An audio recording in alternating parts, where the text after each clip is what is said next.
Sili pa siya sa camera talaga. Sinimulan ko tong walang naniniwala sa paligid ko. Ano? Susulatan ko lahat. Ang season ko, kulang sa briefing to. Kulang sa...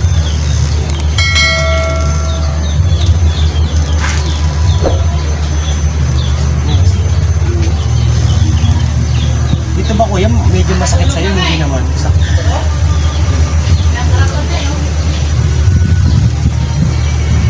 Ito guys, pwede rin itong atakihin ng lamig, no? Or usually yung pagpupo natin sa maghapon, kung mga nagkakabalan tayong trabaho na ito yung nabubugbog. Halimbawa, pagbubuhat o hapon nakaupo,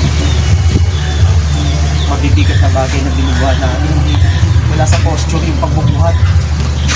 So, ang pagbubuhat guys, meron din siyang tinatawag na dapat yung proper na pagbubuhat.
Dating imamassage kayo yung kamay ni kuya.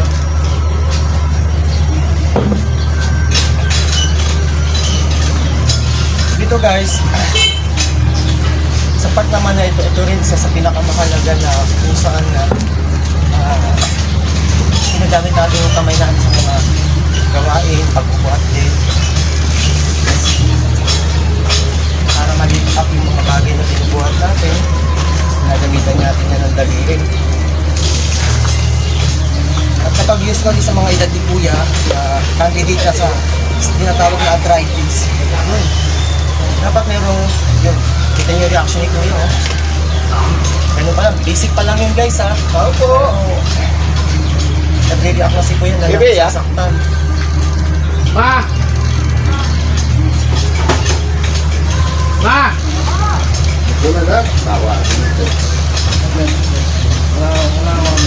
Wala. Sa mga ganitong condition guys, I suggest na at least twice a week kayo magpapamassage. Magpapatherapeutic Jesus part ata yan. massage. Ha? Jesus.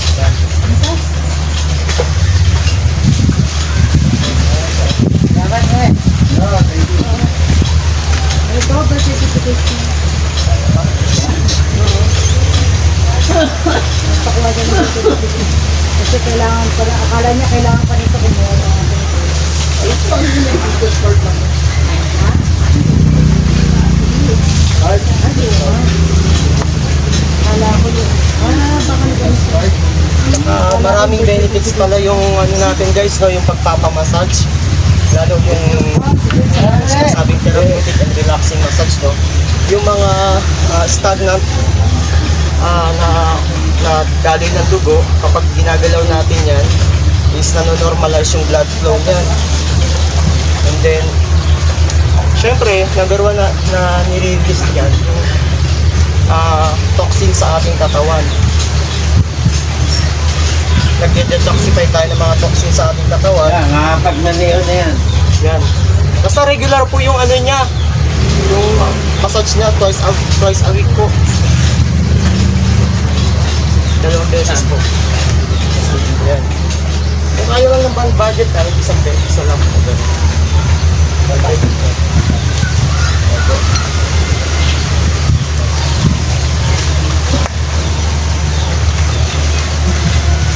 Ito yung sinapagest ko rin to kasi guys, sumahawak din ako ng mga stroke patient, no?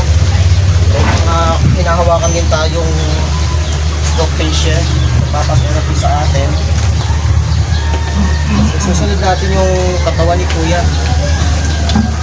Lalo sa kondisyon pala ni Kuya guys, no, kung mapapansin nyo, bulky, malaki yung katawan ni Kuya. Kaya lahat ng person yan, nasa paa. Yan. Ito. Kaya advice ko rin kay Kuya na magkaroon siya ng sabing daily workout niya is yung walking at least 30 minutes a day. And then sa pagkain naman, ingat na lang yun tayo sa mga fatty foods.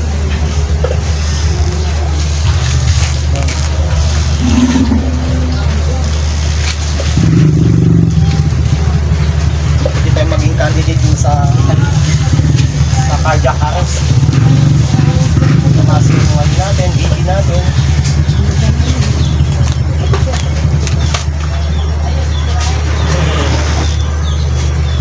Kahit naman tayo nagmamassage ngayon, no? So, dito, ang pinaka-warm up lang muna natin siya para hindi mabigla. Light massage lang muna natin yung ulo niya. Yan. Kasi sa sobrang init ngayon guys, talagang masakit din sa ulo. Yung sobrang init. Ayan.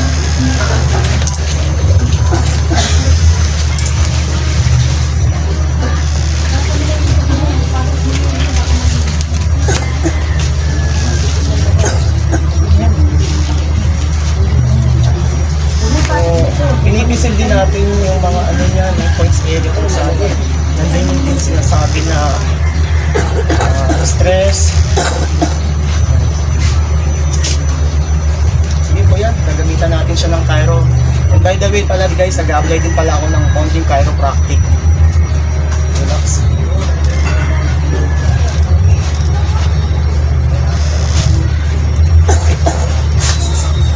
What?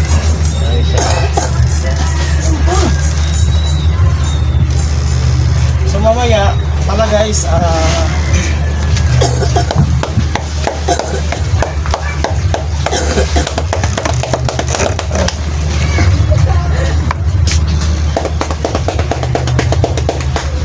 okay Kuya, magsasalita lang si Kuya pero i-vlog ko na lang siguro. Ano pakiramdam Kuya? Medyo maganda yung pakiramdam. So yun guys, si Kuya yung naano natin. Okay, thank you. Salamat. Sige po. Live siya. Sinimulan ko tong walang naniniwala sa paligid ko. Ano? Susulat